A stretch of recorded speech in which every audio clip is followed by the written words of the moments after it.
Good afternoon all of you. Welcome to education networks new class. Education networks की इस कक्षा को देखने वाले सारे विद्यार्थियों का स्वागत है।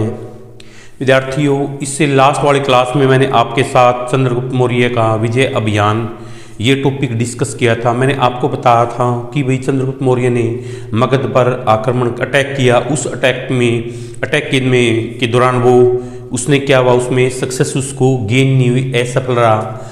तो वह अपने मंत्री चंद्रगुप्त मौर्य और वो उसके क्या नाम है प्रधानमंत्री कौटिल्य को तो वे उसमें असफल होने के बाद वे जा रहे थे। रास्ते में उन्हें किसी एक विलेज में स्टेइंग का चांस मिला। उन्होंने देखा कि एक बुढ़िया अपने बच्चों को डांट रही थी।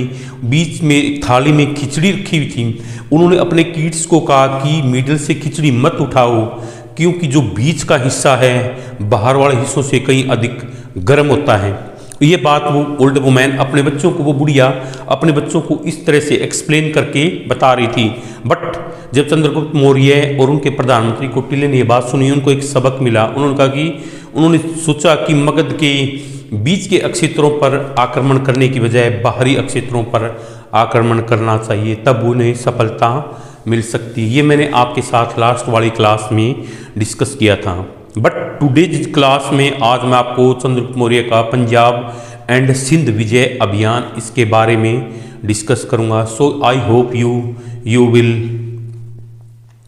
Listen this class, sorry you will see this class carefully and write down in your notebook and prepare better notes for your futures exam. So let us start, don't waste time, hurry up। देखो जी, Punjab and Sindh विजय अभियान 325 ईस्वी पूर्व में सिकंदर भारत से जाने के साथ, जिसकी सिकंदर ने जो अपने विजय अभियान का जो ड्रीम लिया था उसमें इसको सक्सेस नहीं, तो हारकर अपने देश यूनान में चला गया। कौन? सिकंदर चला जाने के बाद क्या हुआ, वो तो सिकंदर को पता चल गया कि विश्व विजय का जो उन्होंने ड्रीम लिया है वो कंप्लीट नहीं हो सकता। उसको अनकम्प्लीट ही छोड़कर वो वापस अपने कंट्री चला गया। कौन? सिकंदर। तो पंजाब में विद्रोह खड़े हुए। उसके दौर जाने के साथ ही पंजाब में भी क्या गए, विद्रोह खड़े हो गए, लड़ाइयाँ स्टार्ट हो गई। वहाँ अनेक यूनानी अक्षत्रिय मौत के घाट, वहाँ यूनानी जो अक्षत्रिय योद्धा थे उनको क्या किया भाई, मार दिया गया, मौत के घाट उतार दिया गया। ठीक है। 325 ईस्वी पूर्व के अंत में, जो 300 ईस्वी पूर्व का टाइम समय था, उसके लास्ट में इस क्षेत्र के प्रमुख जो अक्षत्रिय योद्धा थे उनका क्या नाम था, फिलिप द्वितीय। कि वे इससे पहले भी वे पंजाब में विद्रोह खड़े हो गए थे, अनेक यूनानी योद्धाओं को मार दिए गए थे। लेकिन जैसे ही 325 ईस्वी पूर्व का जो साल उसकी ईयर था, उसकी एंडिंग में, उसके जो टाइम था उसके एंडिंग में क्या हुआ कि जो लास्ट अक्षत्रप फिलिप द्वितीय थे उनकी भी हत्या कर दी गई, उनको भी मौत की घाट उतार दिया गया। और इस तरह पंजाब सिंध में, जो पंजाब और सिंध के अंदर जहाँ पर इसने विजय अपना प्रशासनिक जो ढांचा, अपने विजय का एक मतलब आयाम स्थापित किया था, किसने? चंद्रगुप्त मौर्य ने। वो क्या हुआ, वो प्रशासनिक एडमिनिस्ट्रेटिव ढांचा, एडमिनिस्ट्रेटिव स्ट्रक्चर क्या उनका लड़खड़ाने लगा, प्रशासनिक ढांचा ढहने लगा, जिसे सिकंदर ने पंजाब व सिंध में स्थापित किया था। एक यूनानी हिस्टोरियन हुए जस्टिन, उन्होंने इस चीज का दावा किया कि इन सब चीजों के लिए जो ये फिलिपिक अक्षत्रिय योद्धा मार दिए गए हैं और वे फिलिप द्वितीय की भी हत्या कर दी गई है, पंजाब और सिंध में जो प्रशासनिक ढांचा जिसे सिकंदर ने अपने बहादुरी और वीरता की ब्रेवरी के साथ उसको स्टैब्लिश किया था, वो भी मतलब धीरे धीरे क्या हो गया, वो फिनिश हो गया है, डहने लगा है। इस चीज के लिए रिस्पॉन्सिबल उन्होंने किसको बताया कि वे इन सब बातों में चंद्रगुप्त मौर्य का हाथ है। भी चंद्रगुप्त मौर्य इन सब चीज के लिए रिस्पॉन्सिबल है, अदर पर्सन नहीं है। ये सब प्रॉब्लम क्रिएट करने के लिए रिस्पॉन्सिबल पर्सन कौन है? चंद्रगुप्त मौर्य। यूनानी इतिहासकार जस्टिस ने इन सभी इंसिडेंट्स के लिए, इसको घटनाओं के लिए इसको जिम्मेवार ठहराया।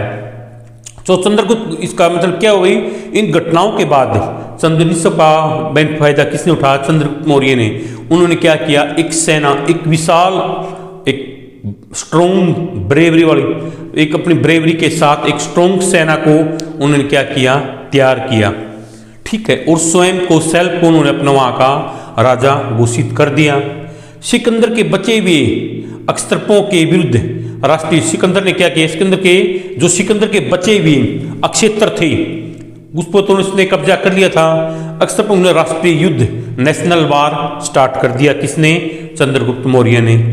अंतिम मैसिडोनियन अक्सर अपने 317 ईस्वी में बिना लड़े जो लास्ट में जो रह गए थे यूनानी थे, कौन से थे, अंतिम मैसिडोनियन ने अक्सर अपने 317 ईस्वी पूर्व में विदाउट लड़ाई के भारत छोड़ दिया। अब पंजाब और सिंध का एकमात्र शासक, एकमात्र राजा कौन था, मतलब वो सिकंदर थे, चंद्रगुप्त था। इनमें कौन था लास्ट कौन रह गया जिसको, उसने क्या किया अभी, अंतिम मैसिडोनियन अक्सर ने 317 ईस्वी पूर्व में बगैर लड़ाई के ही भारत को छोड़ दिया।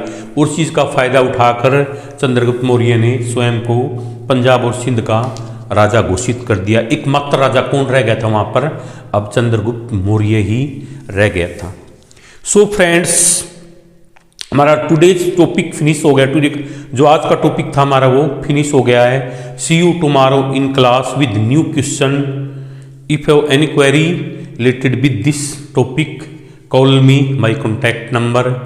So it's my request to all of you, please see this class, listen carefully and prepare notes for your future exam.